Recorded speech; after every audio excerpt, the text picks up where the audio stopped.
Hello everyone, welcome to logic Pathshala channel. आज हम discuss करेंगे प्रीवियस ईयर क्वेश्चंस का पार्ट 4। इससे पहले इसके 3 पार्ट आ चुके हैं। इसमें हमने सब वे क्वेश्चंस लिए हैं जो आपके पेपर में बार बार पूछे जाते हैं और ये वे सब क्वेश्चंस हैं जो पेपर में आ चुके हैं। So let's begin the session. पहला क्वेश्चन है आपका, which of the following is not true about the anti defection bill. तो आपने ये बताना है कि इनमें से कौन सा दल बदल विरोधी विधेयक के बारे में सही नहीं है। तो ये क्या पूछा है कि कौन सा सही नहीं है। तो ये आपके 4 पॉइंट्स हैं, आप इन्हें एक बार देख लीजिए। अगर हम एंटी डिफेक्शन बिल की बात करें तो इसे हम पहले बहुत बार डिस्कस कर चुके हैं। ये आपके कौन से पार्ट में आता है? तो ये आता है आपके 10th शेड्यूल में आता है। और ये कौन सी अमेंडमेंट में ऐड हुआ था? तो ये 52nd अमेंडमेंट जो कि 1985 में हुई थी। उस टाइम पे एंटी डिफेक्शन लॉ को इंट्रोड्यूस किया गया था और उस टाइम पे किसका टेन्योर था? राजीव गांधी का। तो एंटी डिफेक्शन में क्या होता है आपका कि जैसे कि ये 4 पॉइंट्स दिए हैं, पहले में क्या बोला गया है, एमपी और MLA will be disqualified if he has voluntarily given in the membership of the party to which he belonged. अगर कोई एमपी या एमएलए खुद से अपनी पार्टी को, जिस पार्टी को वह बिलोंग करता है, उसे वह छोड़ देता है तो उसके ऊपर लगता है आपका एंटी डिफेक्शन लॉ। बात करें सेकंड पॉइंट की, तो इसमें क्या कहा गया है, in the event of members absence from voting in the house on a particular issue the MP और एमएलए विल बी डिस्क्वालिफाइड।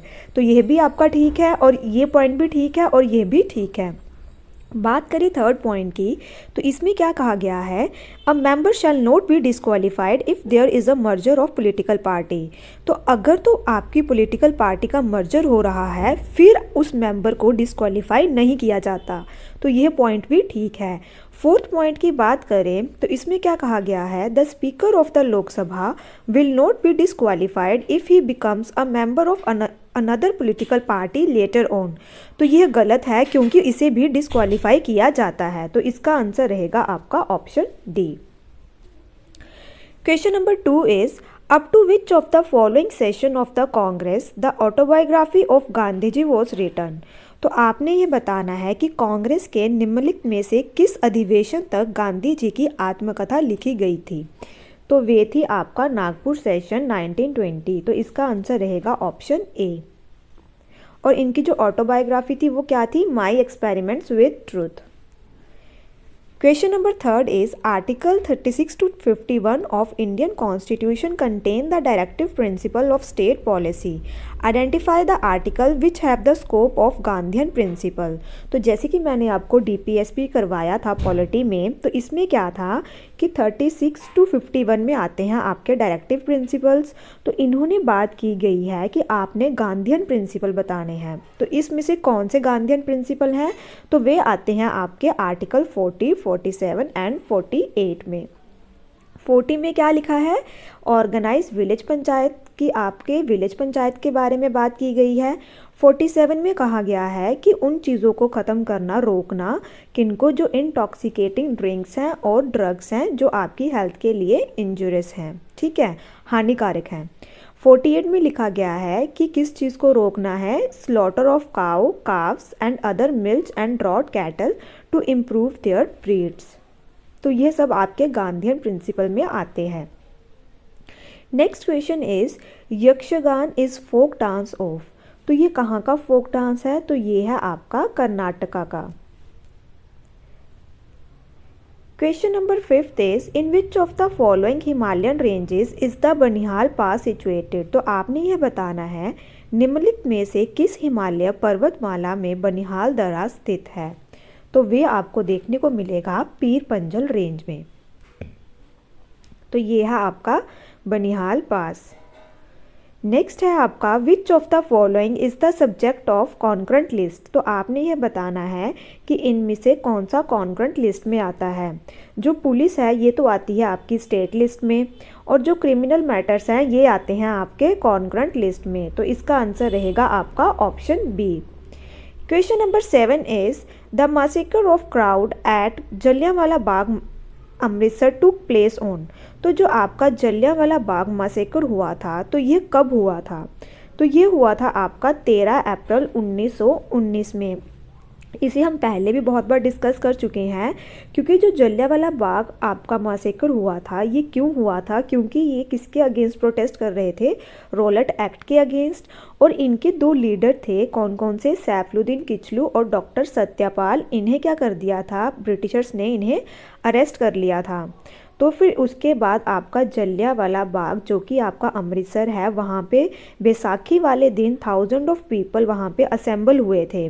लेकिन उन्हें ये पता नहीं था कि जनरल डायर ने मार्शल लॉ लगाया हुआ है। तो मार्शल लॉ तो आप सब जानते हैं, जिसमें कि आप इकट्ठे नहीं हो सकते।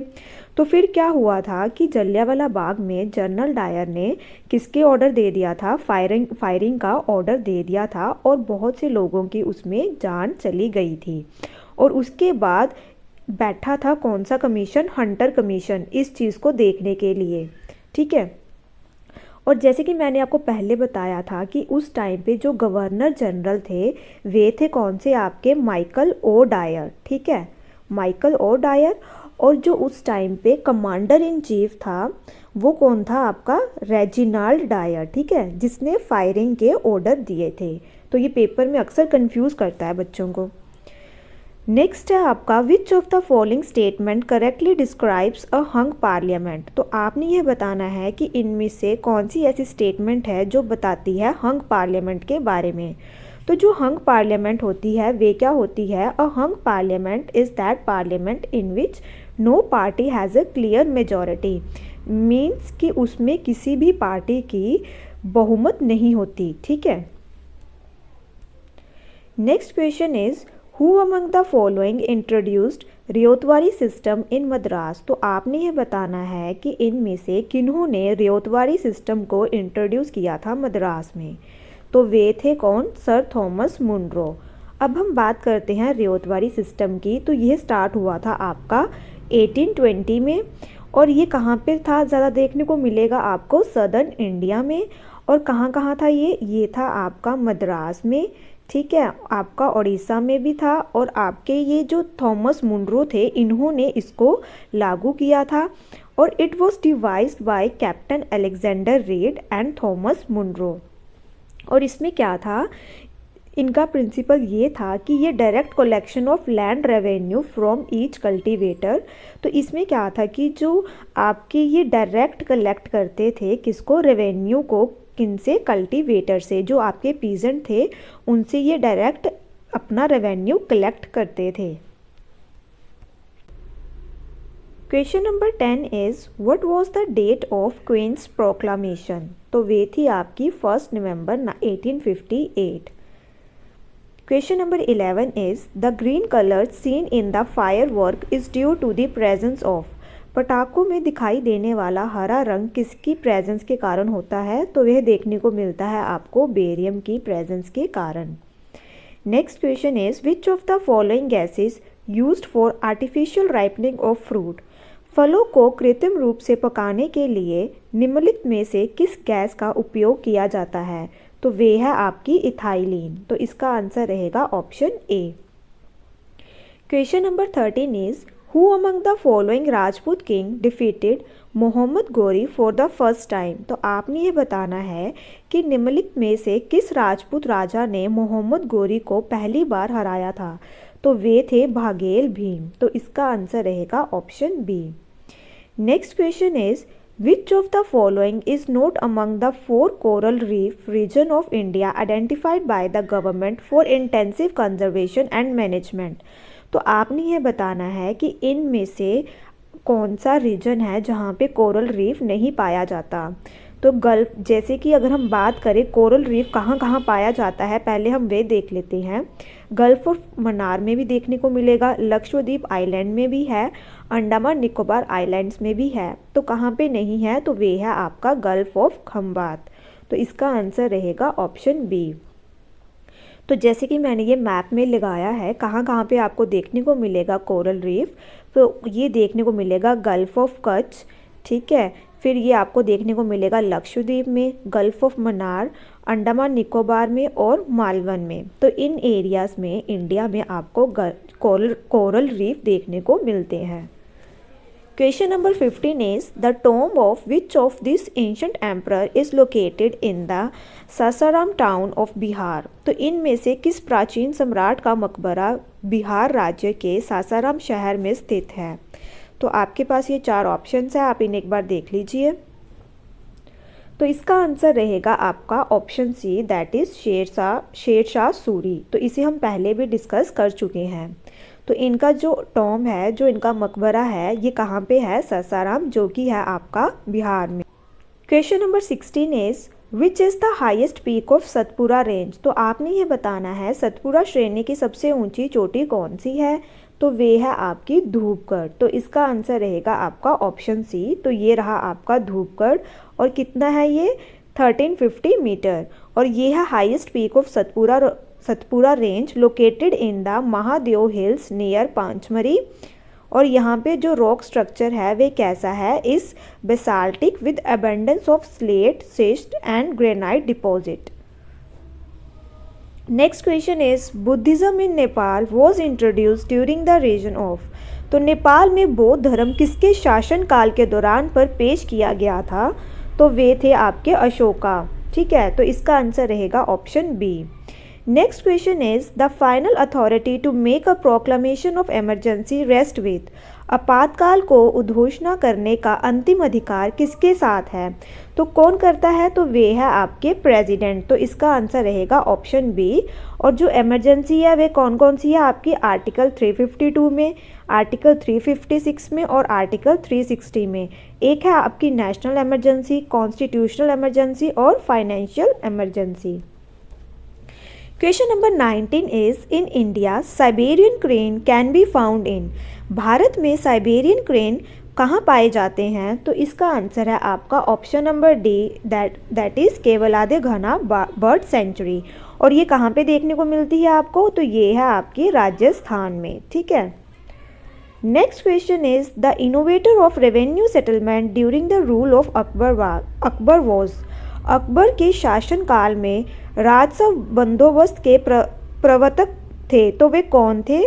तो इसका आंसर रहेगा आपका option number C, that is Raja Todarmal. तो ये एक वॉरियर भी थे, एक एबल एडमिनिस्ट्रेटर भी थे, और ये क्या थे? इनके फाइनेंस मिनिस्टर भी थे। अकबर की कोर्ट में इनके नवरत्न थे, 9 लोग थे, उनमें से एक राजा तोडरमल भी थे, और इन्होंने ही इंट्रोड्यूस किया था land revenue system. Question number 22 is who among the following were the contemporary of the Kanishka. निम्नलिखित में से कौन कनिष्क के समकालीन थे? तो कौन थे वे? तो इसका आंसर रहेगा आपका option B, that is Nagarjuna, अश्वघोष और Vasumitra. Next question is which state are party to the Mahadei river water dispute. तो जो महादेई नदी जल विवाद में कौन कौन से राज्य आपके इन्वॉल्व हैं? तो वे हैं आपके महाराष्ट्र, कर्नाटक एंड गोवा। तो इसका आंसर रहेगा आपका option C. Next question is Hirakud dam is build across the river. जो आपका हीराकुड बांध है, जो हीराकुंड बांध है, ये कौन सी नदी पर बना है? तो ये बना है आपका महानदी के ऊपर। तो ये देखिए यहाँ पे है आपका हीराकुंड डैम, और ये है आपका कौन सी नदी पे? महानदी पे। Next question is in which year was the battle of Buxar fort. Buxar का युद्ध किस वर्ष लड़ा गया था? तो वे हुआ था आपका ऑप्शन डी, दैट इज 1764। अब हम इसके बारे में जान लेते हैं। जो बैटल ऑफ बक्सर हुई है, ये हुई है 22 अक्टूबर 1764 में। अब इसमें क्या हुआ था? इसमें जो आपके ब्रिटिशर के साइड कौन था? हेक्टर मुनरो और उनकी जो फोर्सेस थी। और ये इन्होंने किसके साथ लड़ाई की थी? ब्रिटिशर्स की लड़ाई हुई थी मीर कासिम, शुजाउद्दौला और शाह आलम टू के साथ। तो इन्होंने अपनी क्या कर ली थी? एक अलायंस बना ली थी। और इस बैटल में मीर कासिम को हार मिली थी, और इसके बाद एक ट्रीटी साइन हुई थी जिसे कहते हैं ट्रीटी ऑफ इलाहाबाद, जो कि साइन हुई थी 1765 में। किसके बीच में? तो वे हुई थी रॉबर्ट क्लाइव के बीच में और शाह आलम टू के बीच में।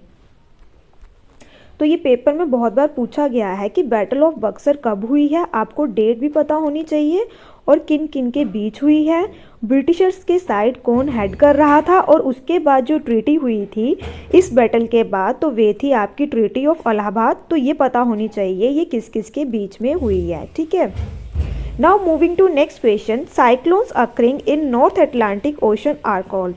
तो जो आपके नॉर्थ अटलांटिक ओशन में साइक्लोन आते हैं, चक्रवात, उन्हें किस नाम से जाना जाता है?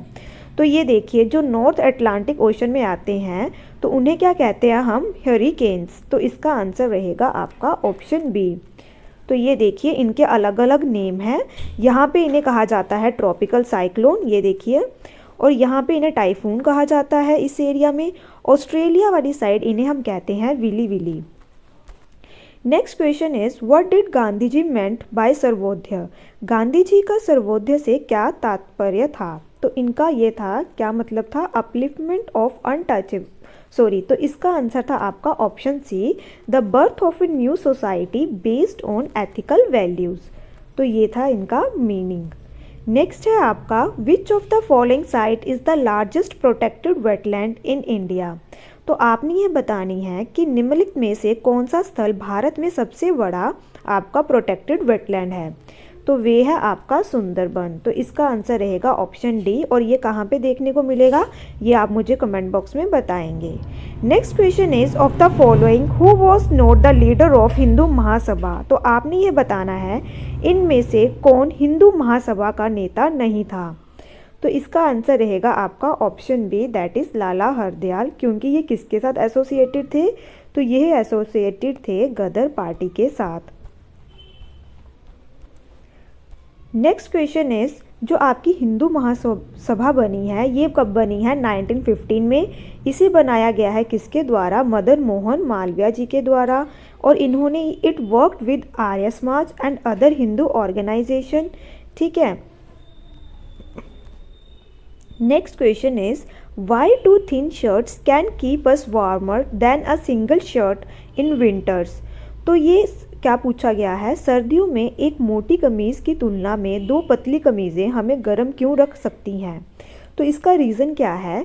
तो इसका रीज़न ये है कि layer of air act as an insulating medium between two shirts.